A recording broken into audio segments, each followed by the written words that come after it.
Alléluia. Alléluia, Alléluia, Alléluia, Alléluia, Alléluia.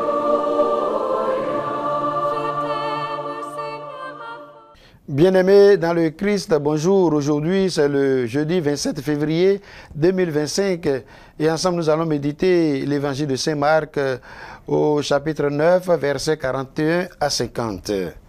Le Seigneur soit avec vous et avec votre esprit. Évangile de Jésus-Christ selon Saint Marc. Gloire à toi, Seigneur.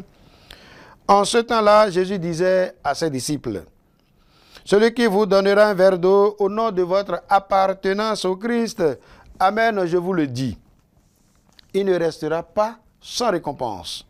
Celui qui est un scandale, une occasion de chute pour un seul de ces petits qui croient en moi, mieux vaudrait pour lui qu'on lui attache au cou une de ces meules que tournent les ânes et qu'on le jette à la mer.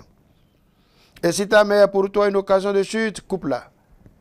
Mieux vaut pour toi entrer manchot dans la vie éternelle que de t'en aller dans la géhenne avec des têtes de main, là où le feu ne s'éteint pas. Si ton pied est pour toi une occasion de chute, coupe-le. Mieux vaut pour toi entrer estropié dans la vie éternelle que de t'en aller dans la géhenne avec tes deux pieds. Si ton œil est pour toi une occasion de chute, arrache-le. Mieux vaut pour toi entrer borgne dans le royaume de Dieu que de t'en aller dans la géhenne avec tes deux yeux, là où le ver ne meurt pas et où le feu ne s'éteint pas. Chacun sera salé au feu. C'est une bonne chose que le sel, mais s'il cesse d'être du sel, avec quoi allez-vous lui rendre de la saveur? Ayez du sel en vous-même et vivez en paix entre vous. Acclamons la parole de Dieu. Louange à toi, Seigneur Jésus. Mes frères et mes sœurs, vous téléspectateurs et téléspectatrices de la chaîne Lumen Christi TV, la parole de Dieu de ce matin nous rejoint. Où que nous soyons, pour raviver en nous la soif de Dieu. C'est elle qui nous éclaire et nous met toujours sur le chemin de Dieu. Dieu soit loué pour ta présence dans nos vies. Merci d'être présent en nos frères et sœurs. Je voudrais à l'aune de l'évangile de ce matin que je viens de lire, nous aider à méditer sur deux points. Faire du bien aux disciples du Christ est un gain, le premier point. Et le second, la vie éternelle mérite tous les sacrifices. Frères et sœurs, bien-aimés dans le Christ, dans son amour pour nous les hommes, Jésus a choisi ses disciples pour collaborer avec lui. Ils sont ses disciples, ceux-là qui ont tout laissé pour se vouer à sa mission salvatrice. Ils ne sont pas des fonctionnaires, pas davantage des salariés. Ils vivent donc de la providence. Heureux ceux qui leur donnent un verre d'eau à cause de leur appartenance à Dieu. Mes frères et mes sœurs, Dieu nous invite à savoir que le bien qui est fait généreusement à ses disciples ne reste pas sans récompense. De fait, le bien que l'on fait aux disciples du Christ mérite toujours une récompense de la part du Seigneur. Ne dit-on pas d'ailleurs dans l'un de nos dialectes que le bienfait n'est jamais perdu? Oui, frères et sœurs, croyons fortement et espérons que Dieu nous fera toujours grâce pour les biens accomplis à ses serviteurs.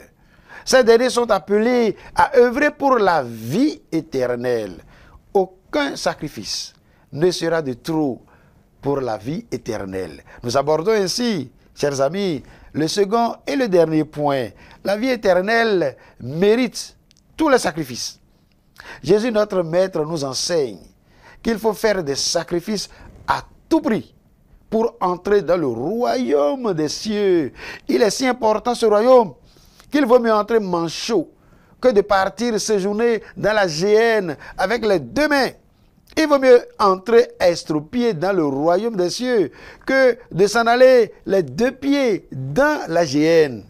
Il urge, frères et sœurs, de prendre en toute considération la vie éternelle. N'est-ce pas d'ailleurs le but de tout chrétien que de séjourner tous les jours dans la vie éternelle plutôt que de se voir jeté dans la géhenne avec tout son corps? Mes frères et mes sœurs, chers téléspectateurs et téléspectatrices, Dieu nous interpelle au plus profond de nous-mêmes et nous indique la cible à atteindre dans notre vie, quoi que cela nous coûte. Il faut se battre et combattre l'ennemi commun, la mort éternelle. Il faut œuvrer et faire tous les sacrifices en vue de la vie éternelle, c'est-à-dire de la vie en Dieu. Jésus, lumière du monde, aide-nous à demeurer seule lumière pour notre monde sans repère. Fais que nous soyons pour nos contemporains cette lumière qui éclaire leur vie quotidienne et donne à chacun la joie de faire des sacrifices, coûte que coûte, pour entrer dans le royaume des cieux. Amen. Le Seigneur soit avec vous et avec votre esprit. Que Dieu Tout-Puissant vous garde et vous bénisse. Le Père, le Fils et le Saint-Esprit. Amen. Alléluia. Alléluia.